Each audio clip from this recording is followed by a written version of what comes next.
नमस्कार, आप देख रहे हैं एएनबी न्यूज और मैं हूं आपके साथ चंद्रशेखर त्रिशूल। प्रधानमंत्री नरेंद्र मोदी की रैली, केजरीवाल के रोड शो के बाद अब उत्तराखंड के चुनावी मैदान में अपनी जीत की संभावनाएं बढ़ाने के लिए समाजवादी पार्टी और बहुजन समाजवादी पार्टी के नेता भी आने वाले हैं। इसकी तैयारी शुरू कर दी गई है। इसी महीने दोनों पार्टियों के नेता उत्तराखंड आएंगे। आपको बता दें कि 4 दिसंबर को पीएम नरेंद्र मोदी ने देहरादून के परेड ग्राउंड में रैली कर चुनावी माहौल बनाने की शुरुआत कर दी है और उसके बाद फिर पीएम मोदी की 24 दिसंबर को कुमाऊं में सभा प्रस्तावित है। इससे साफ जाहिर है कि बीजेपी ने चुनाव जीतने के लिए जोर आजमाइश शुरू कर दी है। तो वहीं उत्तराखंड में राहुल गांधी, सपा और बसपा के दौरे को लेकर बीजेपी का कहना है कि किसी नेता के दौरे से बीजेपी को कोई नुकसान नहीं होगा। इसी को लेकर कांग्रेस का कहना है कि राहुल गांधी मोदी पर भारी पड़ेंगे। मोदी की रैली में लोग कुर्सी छोड़कर चले गए थे क्योंकि लोग बीजेपी की जुमलेबाजी सुनना नहीं चाहते। वार पलटवार के इस मौके को भला आम आदमी पार्टी कैसे गंवाती। आम आदमी पार्टी का कहना है कि कांग्रेस और बीजेपी एक ही हैं और आम आदमी पार्टी की राजनीति इनसे बिल्कुल अलग है। उत्तराखंड में अखिलेश यादव के आगमन की खबर को सुनकर सपाइयों में जोश आ गया है। सपा नेताओं का कहना है कि अखिलेश यादव ने यूपी का सीएम रहते जो वादा किया उसे पूरा करके दिखाया था। उत्तराखंड में कई नेता आए, वादे किए और चले गए, लेकिन अखिलेश यादव जो वादे उत्तराखंड के लिए करेंगे उसे पूरा करेंगे। चुनावी दौरों के इस दौर में बसपा भी पीछे नहीं है। बसपा सुप्रीमो के दौरे को उत्तराखंड बसपा के प्रभारी डॉक्टर मेघराज ने बताया कि बहन जी उत्तराखंड का दौरा करेंगी और आगामी चुनाव में पार्टी प्रदेश में अच्छा प्रदर्शन करेगी। इस चुनावी दौर में सियासी दल चाहे जितने वादे और दावे कर लें, लेकिन किस पार्टी के दौरे कितने कारगर साबित होंगे ये तो चुनावी परिणाम में ही पता चलेगा।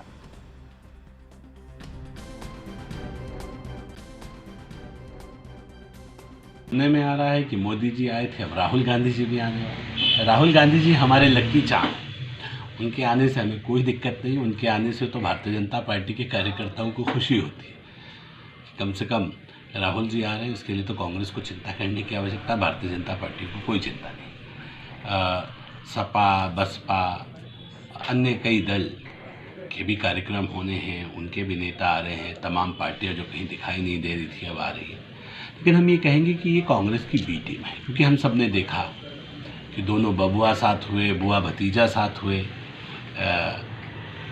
तमाम लोगों के हमने गठजोड़ को देखा। वो सारे गठजोड़ इस उत्तराखंड में नज़र आएंगे। लेकिन चिंता मत कीजिए, उत्तराखंड के लोग बहुत समझदार हैं, उन्हें मालूम है उन्हें क्या। देखिए, निश्चित रूप से राहुल जी मोदी पर भारी पड़ेंगे। आपने देखा होगा कि मोदी जी का जब भाषण चल रहा था, जनता उठ के जा रही थी, कुर्सियां खाली नहीं थी, लोग उठ चुके हैं। लोग जुमलेबाजी नहीं सुनना चाहते, लोग काम देखना चाहते हैं और सत्य सुनना चाहते हैं, झूठ नहीं सुनना चाहते हैं।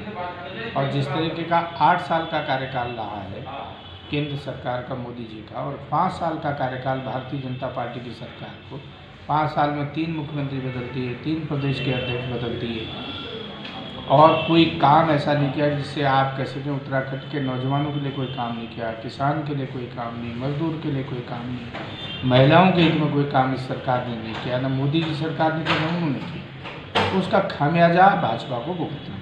हाँ, और जहाँ तक आपने बात की है सपा बसपा का, कोई फर्क पड़ने वाला नहीं है। उनका कितना ही बड़ा नेता है या कितना ही छोटा नेता है, उससे हमको कोई फर्क पड़ने है। उत्तराखंड की जनता मन बना चुकी है और इस प्रदेश में आप निश्चिंत रूप से मान के चलिए 2022 में कांग्रेस पर। भारतीय जनता पार्टी और उसके पॉलिटिकल पार्टनर जो कांग्रेस है, उसकी राजनीति और आम आदमी पार्टी की राजनीति में भिन्नता है।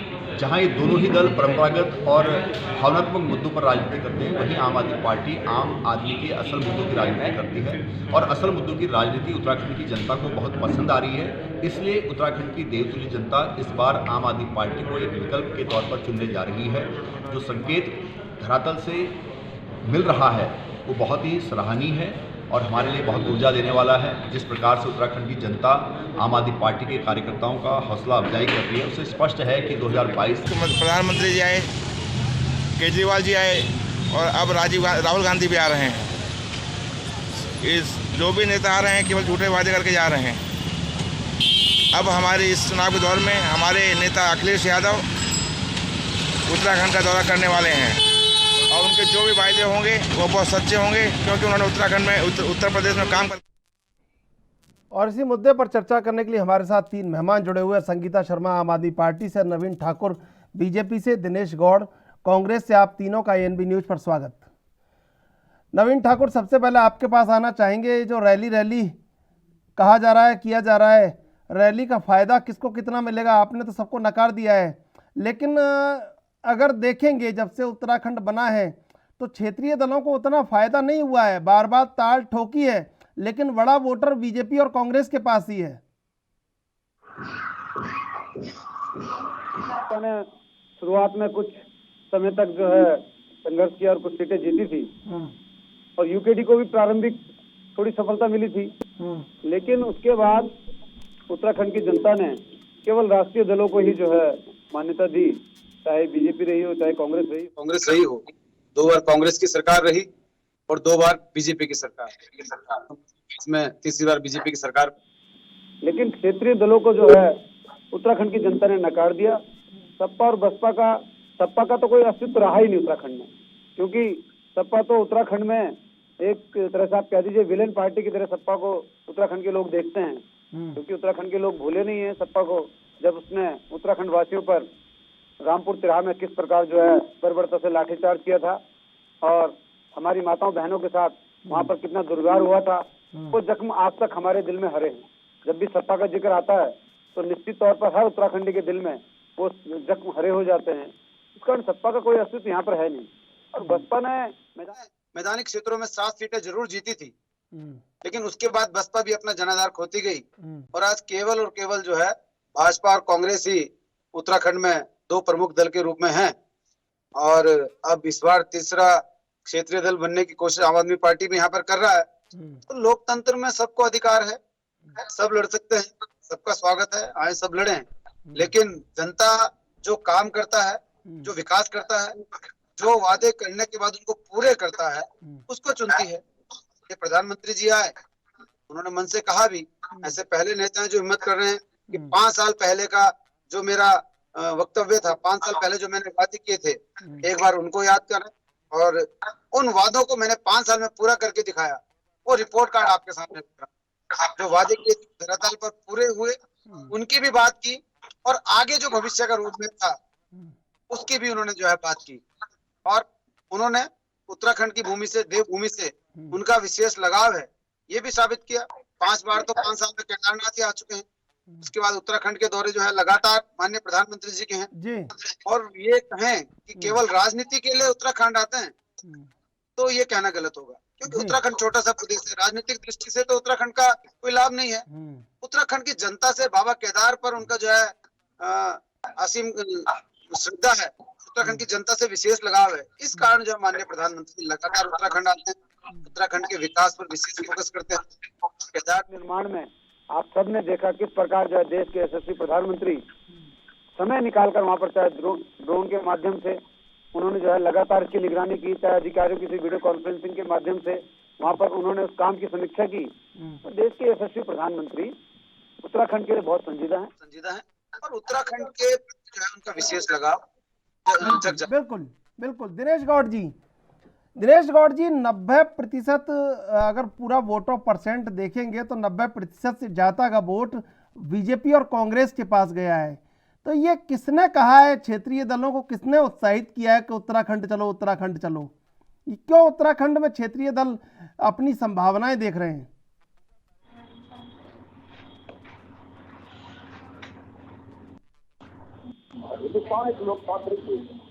और इस देश में जो है हर राजनीतिक दल को, हर क्षेत्रीय दल को चुनाव लड़ने का पूरा अधिकार है।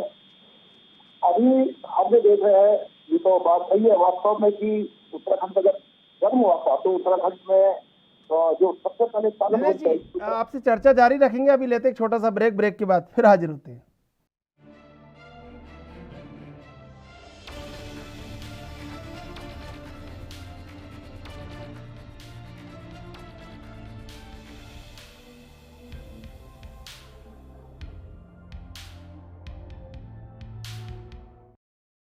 उत्तराखंड के ग्रामीण युवाओं और महिलाओं को स्वरोजगार से जोड़ने के लिए राज्य सरकार जैविक शहद उत्पादन को बढ़ावा दे रही है। न्याय पंचायत स्तर पर मधु ग्राम बनाने की ओर आगे बढ़ रही उत्तराखंड सरकार राज्य में फल, सब्जी, फूलों की खेती के साथ ही शहद उत्पादन के जरिए किसानों की आर्थिकी भी मजबूत बना रही है। मधुमक्खी के जो बॉक्स हैं हमें घर आके सरकार द्वारा दिए गए, लाभदायक है ये और बड़ा महंगा बिकता भी है बाजार में। नरेंद्र नगर की सकलाना रेंज हो या अल्मोड़ा में रानीखेत के किसान मधुमक्खी पालन और शहद उत्पादन से जुड़कर ये मौन पालक आज राज्य सरकार की योजनाओं का लाभ उठाते हुए खुद को आत्मनिर्भर बना रहे हैं। समृद्धि की मिठास इनके मुस्कुराते चेहरों पर दिखाई दे रही है। उत्तराखंड में 6000 से अधिक मौन पालक, सालाना 2200 मीट्रिक टन शहद का उत्पादन, सालाना उत्तराखंड से 200 करोड़ का शहद निर्यात। उत्तराखंड सरकार प्रत्येक जिलों में बना रही मधु ग्राम, किसानों को आदर्श मधुमक्खी पालन, ऋतुवार प्रबंधन, मधुमक्खी पालन में समस्या और समाधान, डंक रहित मधुमक्खी पालन पर ट्रेनिंग दी जा रही है। प्रदेश के किसानों ने समृद्धि का जो सपना अपनी खुली आंखों में संजोया है, उसको आज उत्तराखंड सरकार साकार कर रही है। स्वरोजगार ने खोले समृद्धि के द्वार, उम्मीदों के पथ पर उत्तराखंड सरकार।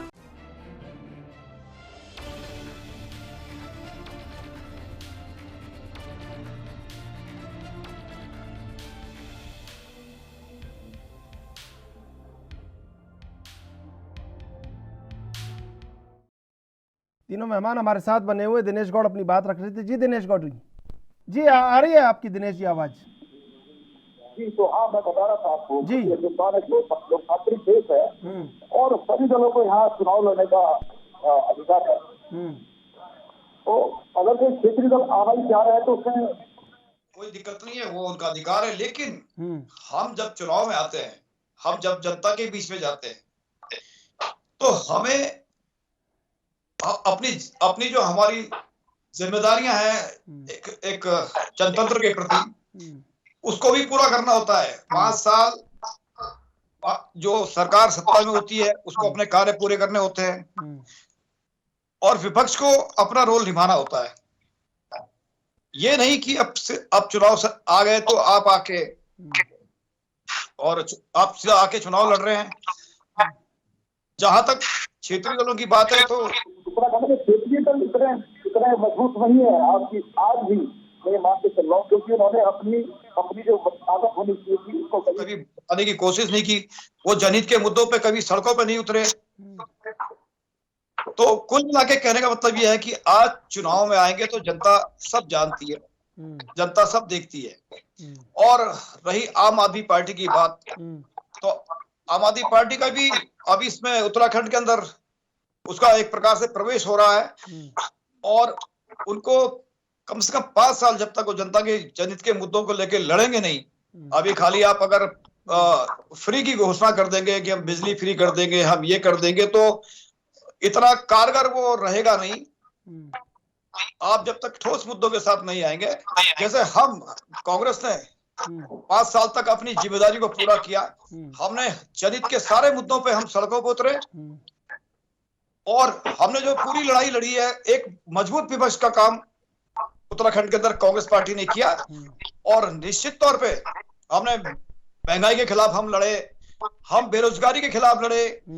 सरकार ने जो विकास कार्यों में आज भारतीय जनता पार्टी भले ही बहुत बड़ा ढोल पीट रही है कि हमने बहुत विकास कार्य किए, आप केवल मोदी जी के कामों को गिनाते। आप उत्तराखंड का चुनाव है, ये उत्तराखंड राज्य का चुनाव है, उत्तराखंड की जो सरकार है उसके पास आज की डेट में कोई भी उपलब्धि नहीं है। और कांग्रेस ने हर समय हर मुद्दे पे जहां पे जो हमें लगा कि जनहित जनता के खिलाफ है, चाहे वो महंगाई थी, बेरोजगारी थी, हम सड़कों पे उतरे और मजबूती से हमने मुकाबला किया। और आज भी हम कदम से कदम मिलाकर जो है जनता के साथ खड़े हैं। बिल्कुल। और जब ये लड़ाई हम लड़ रहे हैं तो निश्चित तौर पे कांग्रेस को उत्तराखंड में आने वाले जो विधानसभा के चुनाव है उसपे निश्चित तौर पे सरकार हम बनाएंगे, ये लगभग तय है। जी संगीता जी सुन पा रही हैं? जी संगीता जी, जो सफलता का सूचकांक के क्षेत्रीय दलों का वो उतना बड़ा नहीं है उत्तराखंड में, तो आपको संभावनाएं कैसे नजर आती हैं उत्तराखंड में कि आप तो सरकार बनाने की बात करते हैं? देखिए, आज तक उत्तराखंड में दो ही पार्टियां रही मजबूती के रूप से, कांग्रेस या बीजेपी। तो 5 साल कांग्रेस, 5 साल बीजेपी, फिर 5 साल कांग्रेस, फिर 5 साल बीजेपी, यही चला। और 4 बार। और जो देखिए बाहर से जो अभी बसपा या सपा हो जो दल आ रहे हैं, तो लोकतंत्र में सबका अधिकार है कि आप चुनाव लड़ सकते हैं, उसमें कोई परेशानी की बात नहीं है और सबका स्वागत है, आइए चुनाव लड़िए, क्योंकि अंतिम फैसला तो जनता का ही होता है, क्योंकि जनता ही। और नवीन भाई ने एक बात कही कि इस बार मतलब कि जनता उसी को चुनती है जिसने मुद्दों की बात की होती है जनता के, और जनता के लिए काम किया होता है। बहुत अच्छी बात उन्होंने बोली। तो देखिए पिछले 21 सालों में जनता के लिए कितना काम हुआ है, ये जनता समझ चुकी है कि उत्तराखंड का कितना विकास हुआ है।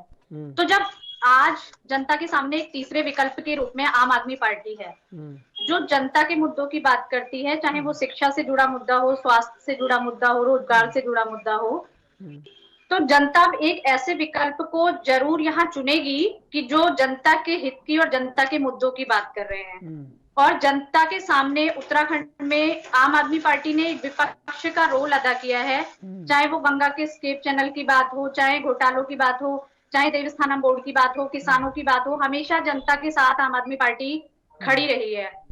तो इस बार कहीं ना कहीं तीसरा विकल्प जब जनता के सामने है, तो आम आदमी पार्टी को संगीता जी सुना, जिस तरह से संगीता जी ऐसा सुनने में आया नहीं कि ये जो देवस्थानम बोर्ड भंग हुआ तो आपकी बड़ी भूमिका रही हो उसमें, या आपके कारण ही हुआ हो, ये सुनने में नहीं आया। नहीं, ये देखिए वो तो पंडा पुरोहित पुजारियों की जीत थी। मैंने कहा कि हम भी उनके साथ खड़े हुए थे। अच्छा। वो उनकी जीत थी, लोकतंत्र की जीत थी। हम इसे ये नहीं कह रहे कि ये आम आदमी पार्टी की जीत थी। आम आदमी पार्टी जनता के हर मुद्दे पर उनके साथ खड़ी हुई है।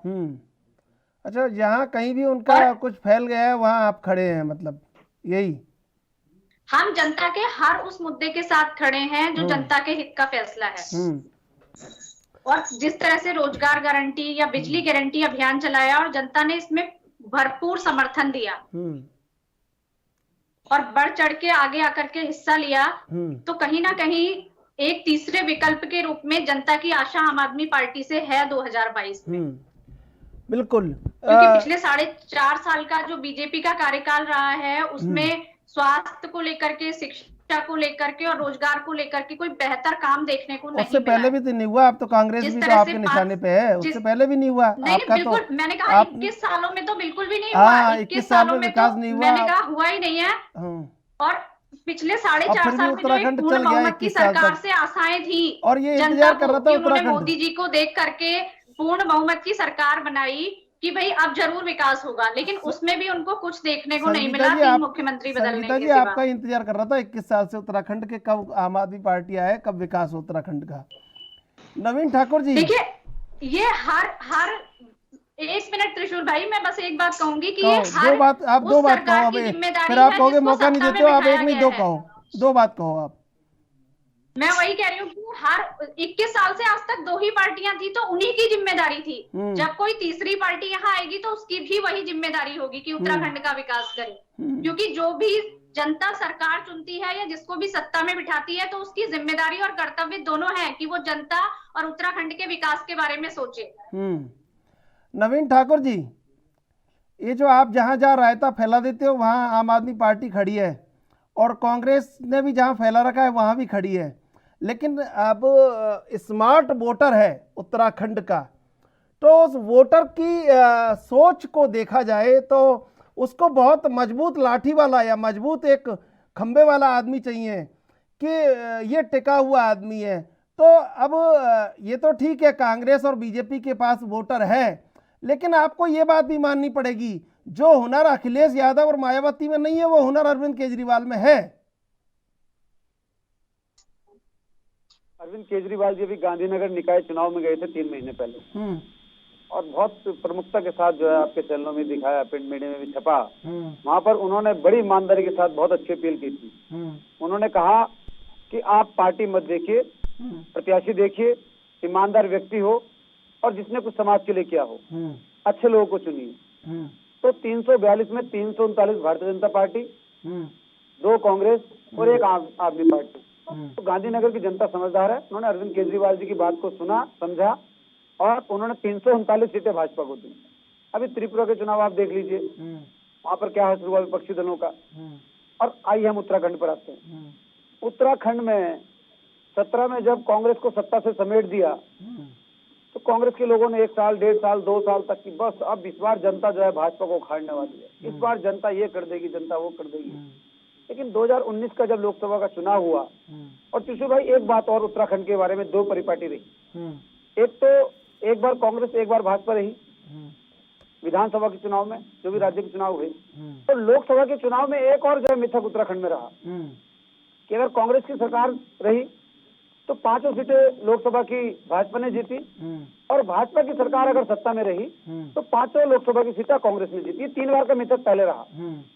तो इस बार कांग्रेस इसी उम्मीद में थी, इसी उत्साह में थी, अति उत्साह में थी। उन्होंने कहा कि नहीं, इस बार तो जो है बीजेपी का टुकड़ा साफ होने वाला है लोकसभा से और जनता त्रस्त हो चुकी है।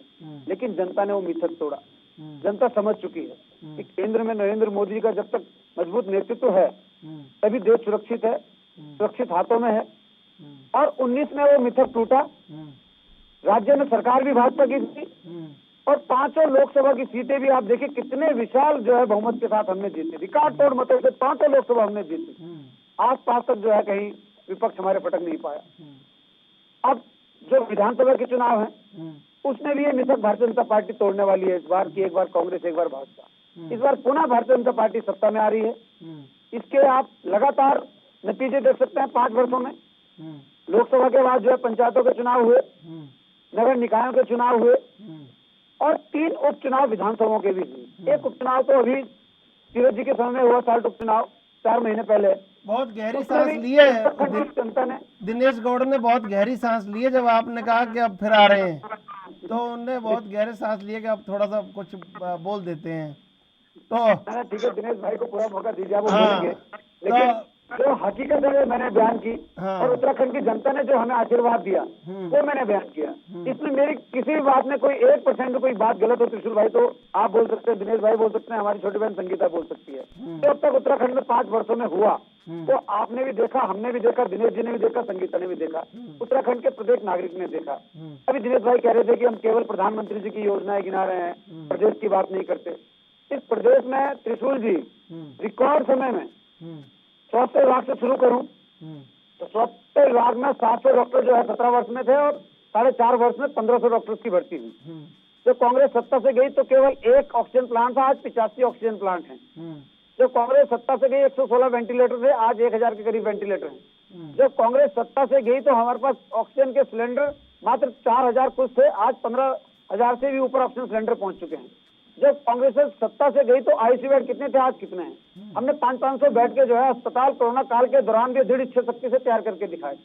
उत्तराखंड पहली डोज जो है सबसे पहले कंप्लीट करने वाला राज्य बन गया।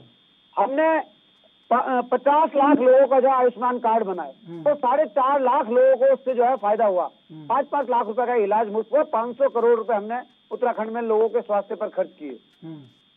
कृषि विभाग में कांग्रेस जो है किसानों के हित की बहुत बात करती है। अब आप देखिए कांग्रेस के शासन काल में कृषि का जो बजट था वो केवल 139 करोड़ था, केवल 139 करोड़। और त्रिशूल जी उस पर भी देखिए आप 139 करोड़ में भी इन्होंने केवल 50% खर्च किया, पूरा बजट भी खर्च नहीं कर पाए। 139 करोड़ का इतना कम बजट इन्होंने रखा था। हाँ तो मितव्यता से किया ना, मितव्यता से किया खर्च, पूरा नहीं किया तो मितव्यता अपनाई, इसमें क्या बुरी बात है? नहीं, जो किसानों के हित के लिए था, जो किसानों के विकास के लिए था, जो किसानों को लोन देने थे, उसमें ये खर्च किसानों के बजट के उनके सर्वांगीण विकास के लिए था। वो किसानों का विकास किया नहीं। हमने 409 करोड़ का बजट रखा। अब मैं दिनेश जी से पूछ लेता हूँ, नवीन भाई। दिनेश जी देखिए, ये एक तो आंकड़ों का भी आप अपना एक अलग डिपार्टमेंट बनाइए बीजेपी की तरह, और आपके पास भी रहने चाहिए 10-20 साल के आंकड़े, कहाँ पे क्या हुआ था, ये भी एक आपको बहुत इससे आसानी हो सकती है। अब ये जो आंकड़े आपने गिनाए, आपके पास भी आंकड़े हैं, लेकिन सबसे बड़ी बात यह है कि क्षेत्रीय दल भी अब मैदान में है, महासमर में है, और जो हुनर अखिलेश यादव और मायावती में नहीं है वो अरविंद केजरीवाल में है। तो अब कैसे लड़ाई लड़ेंगे? देखिए, पहले मैं थोड़ा नवीन भाई की बातों का जवाब दे दूं। बिल्कुल, आराम से दीजिए, खूब। एक तो आंकड़े से वर्सेज आंकड़े का जवाब दे दीजिए। नवीन भाई ने कहा कि स्वास्थ्य के मामले में और वेंटिलेटर के मामले में और तमाम बातें बताई। ये जो आपदा आई थी, एक पेंडेमिक बीमारी जो चल पड़ी थी पूरे देश में, उसके लिए जो कोई भी सरकार होती, सेंट्रल गवर्नमेंट कोई भी होती, वो आपको बजट देती और आपको व्यवस्थाएं करनी होती। ये तो आप वो व्यवस्थाएं बता रहे हैं जो कोविड काल के दौरान हुई हैं। आप ये बताएं कि आप एक अस्पताल बता दें जो आपकी सरकार ने बनाया हो। आप ये बता दें कि स्वास्थ्य सेवाओं में जो आपने इतनी बड़ी बड़ी दावे किए हैं। मैं आपको बताऊं, एक उत्तरकाशी जैसा गंगोत्री का जो मुख्यालय है उत्तरकाशी, यहाँ के अस्पताल की बात बता दूं आपको। मैं समय तो पूरा दे रहा हूँ, लेकिन वो कह रहे हैं कुछ अस्पताल का नाम बताना चाह रहे हैं, अगर आप सुनना चाहो तो। नहीं, मैं आंकड़ों की जो बात कर रहा हूँ ना, इनके पास केवल आंकड़े हैं। ठीक है। और हमारे पास, हमने जमीन में काम किया है। ये 4 धाम की बात करते, यात्रा, 4 धाम यात्रा किसने प्रारंभ की? जब 2013 की आपदा आई थी और पूरा का पूरा जो है केदारनाथ ध्वस्त हो गया था, तो वहां पे किसने त्वरित गति से हमने काम शुरू किया। आज भले ही ये अपना उसमें मतलब अपनी पीठ थपथपाए कि हमने किया, लेकिन हरीश रावत जी की सरकार ने उन विकट परिस्थितियों में और 1 साल के अंदर हमने 4 धाम यात्रा प्रारंभ की। हमने जो सड़कें नेस्तनाबूद हो गई थी आपदा के कारण, आप गंगोत्री देख लीजिए, आप यमुनोत्री देख लीजिए, केदारनाथ, बद्रीनाथ, हर धाम की सड़कें जो है उस आपदा में नेस्तनाबूद हो गई थी। लेकिन मैं धन्यवाद दूंगा हरीश रावत जी को, जिन्होंने सारे हर चीज को छोड़ते हुए उसको प्रायोरिटी पे रखते हुए, क्योंकि मुझे मालूम है 4 धाम यात्रा उत्तराखंड की जो है आर्थिकी है। एक छोटे से छोटा व्यवसायी से लेके बड़े बड़े होटेलियर जितने भी हैं, और तमाम, चाहे परिवहन विभाग हो, चाहे पर्यटन के क्षेत्र में काम करने वाले लोग हों, इन सब की रोजी रोटी चलती है हमारी 4 धाम यात्रा से। और उस 4 धाम यात्रा को चलाने का श्रेय हरीश रावत जी को जाता है। आप आज कर्नल कोठियाल जी जो आम आदमी पार्टी के मुख्यमंत्री के वो है, मतलब उन्होंने घोषित किया है उनको, उन्होंने जाके केदारनाथ में काम किया। मैं उनको धन्यवाद देना चाहूंगा। उन विकट परिस्थितियों में उन्होंने काम किया, लेकिन उसमें पूरा सहयोग हरीश रावत जी की सरकार का था। और उसके लिए अगर उनको कर्नल कोठियाल को धन्यवाद देना पड़े तो उसमें मैं कोई भी कोताही नहीं बरतूंगा। मैं बिल्कुल उनको धन्यवाद दूंगा उन विकट परिस्थितियों में, जब टेम्परेचर माइनस में होता था और वो वही एक आदमी था। अभी लेते एक छोटा सा ब्रेक के बाद फिर हाजिर होते हैं।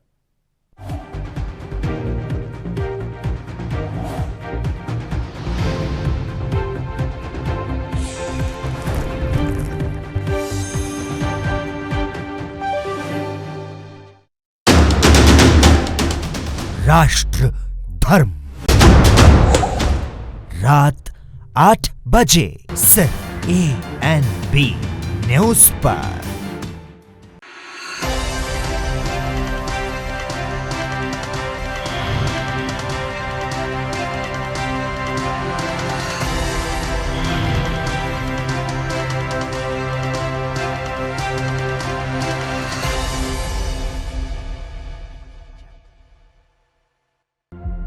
पंजाब सरकार दा किरती कामियां लई वड्डा तोहफा।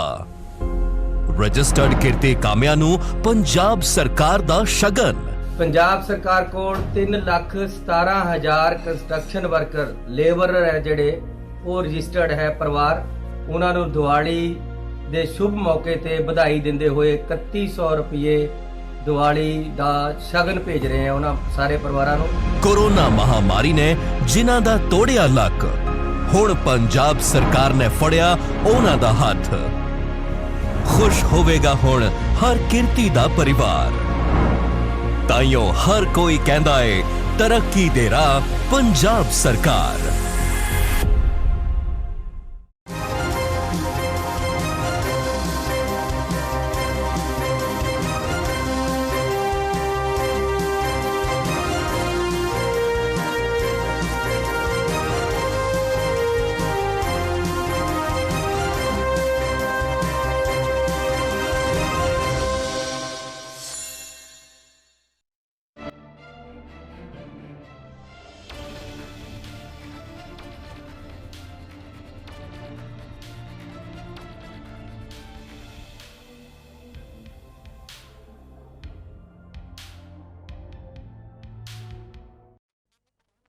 तीनों मेहमान हमारे साथ जुड़े हुए, हम आना चाहेंगे दिनेश गौड़ के पास। जी दिनेश गौड़ जी, आप कुछ आंकड़े बता रहे थे, जवाब दे रहे थे नवीन ठाकुर को।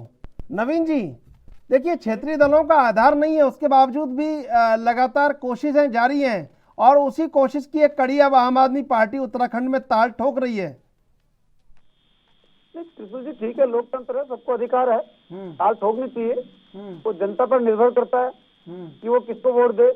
वो उन लोगों को वोट दे जिन्होंने उनके लिए काम किया लगातार 5 साल, या उन लोगों को वोट दे जिनका जो है चाल चरित्र और चहला प्रत्येक 100-200 किलोमीटर बदल जाता है। दिल्ली में जब वो सरकार चलाते हैं तो मुस्लिम बस्तियों में जो है घोषणा करते हैं कि अयोध्या में मंदिर नहीं बनना चाहिए, वहाँ अस्पताल बनना चाहिए, और जब उत्तराखंड आते हैं तो बोलते हैं आध्यात्मिक राजधानी होनी चाहिए। वो दिल्ली में 150 करोड़ से हज हाउस बनाते हैं, वो दिल्ली में मौलवियों की तनख्वाहें बढ़ाते हैं, लेकिन उत्तराखंड आके आध्यात्मिक राजधानी की बात करते हैं। वो नंदा देवी माँ की तुलना जो है कूड़े के ढेर से करते हैं। दिल्ली में एक भी उत्तराखंडी भाई को उन्होंने टिकट नहीं दिया, उनके संगठन में नहीं है। टिकट देना छोड़िए, हमारे उत्तराखंडी भाई को जो है मनीष सिसोदिया जी ने हराने का काम किया दिल्ली में चुनाव में, और उत्तराखंड में आके उत्तराखंडियत की बात करते हैं। तो इस प्रदेश की जनता भली भांति जानती है किसको चुनना है, किसने जो है अंकित के हत्यारों के जो है किसने मदद की, अंकित का जो वहाँ पे मर्डर हुआ, उसकी जो हत्या हुई, उसमें कौन लोग शामिल थे। तो सब जो है उत्तराखंड की जनता जानती है, समझदार जनता है। और उत्तराखंड के लोगों की तुलना इनके प्रदेश प्रवक्ता ने किससे की थी, मुझे बोलने की जरूरत नहीं है। ये वही लोग हैं जबकि उत्तराखंड में आप देखिए कि 1 लाख परिवार, 1 लाख सैनिक जो है सेना में है, करीबन 4 लाख वोटर जो है परिवार जो सेना से जुड़े हुए उत्तराखंड में रहते हैं। ये वही लोग हैं जिन्होंने सेना के शौर्य पर सवाल उठाए थे। सर्जिकल स्ट्राइक के सबूत जो है अरविंद केजरीवाल उस वक्त मांग रहे थे सेना से। तो ये मुझे समझ में नहीं आता किस प्रकार जो है ये जनता के बीच जाएंगे। जब ये जनता के बीच जाएंगे तो इनके सामने बड़े बड़े सवाल मुंह भाई खड़े होंगे। इस प्रदेश की जनता पूछेगी कि भैया हमारी तुलना तो आपकी प्रवक्ता ने जो है दुकान के आगे खड़े हुए किससे की थी, बोलने की भी जरूरत नहीं है, इतना जो है छोटा शब्द, हल्का शब्द है। माँ नंदा देवी जो हमारी आराध्य देवी है, उसकी तुलना आपने कूड़े के ढेर से की थी। सैनिक परिवार में जब जाएंगे, मैंने कहा 4 से 5 लाख वोटर हैं, 1 लाख सैनिक जो है उत्तराखंड के देश की सरहदों की रक्षा कर रहे हैं।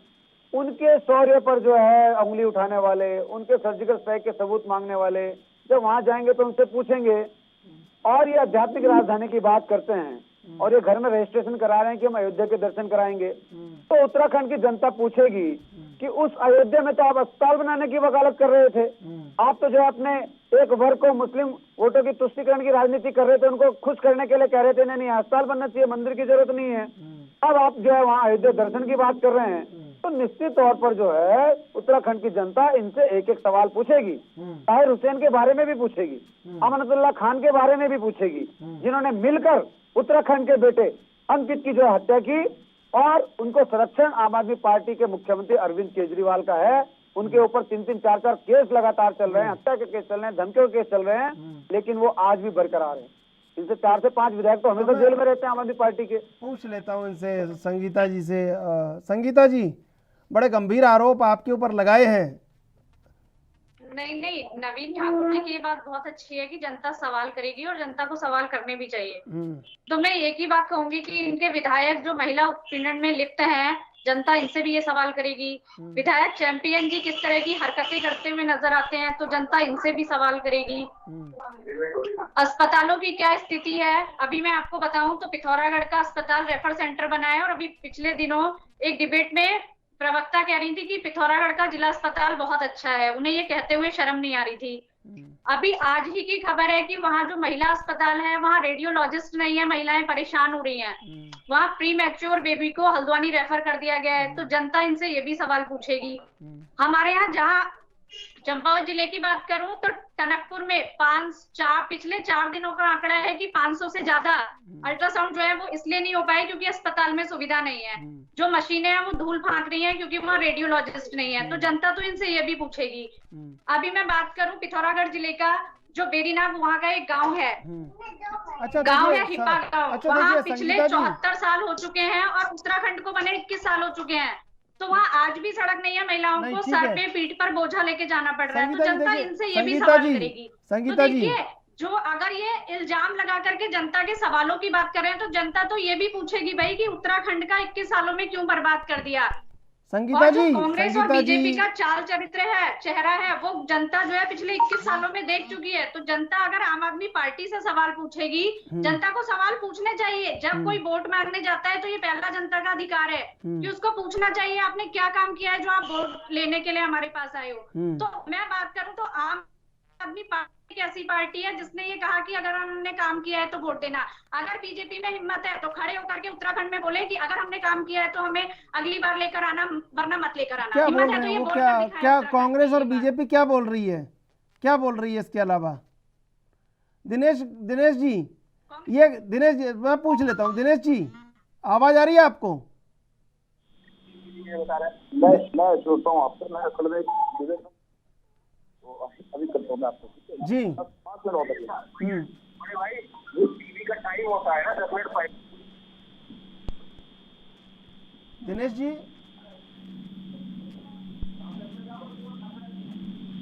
शायद दिनेश जी को आवाज नहीं मिल पा रही। नवीन ठाकुर, आपके सवालों का जवाब नहीं दिया इन्होंने। रन की इनकी आदत है, सवालों से भागते हैं। इन्होंने जवाब नहीं दिया जो मैंने पूछा। जनता हमसे सवाल पूछेगी निश्चित तौर पर। हमने विकास किया, विकास के दम पर हम लगातार जो है चुनाव जीतते आ रहे हैं। उत्तराखंड की जनता का जनता सवाल करेगी। लेकिन अरे संगीता बहन सुन लीजिए ना, आपसे एक भी सवाल नहीं दिया, मैंने फिर भी धैर्य से सुना। अभी देखो, आम आदमी पार्टी की बौखलाहट में समझ सकता हूँ। इनका एक पार्षद तक नहीं है यहाँ पर, और ये ना 9 में ना 13 में ये जो है भारतीय जनता पार्टी से मुकाबला करेंगे।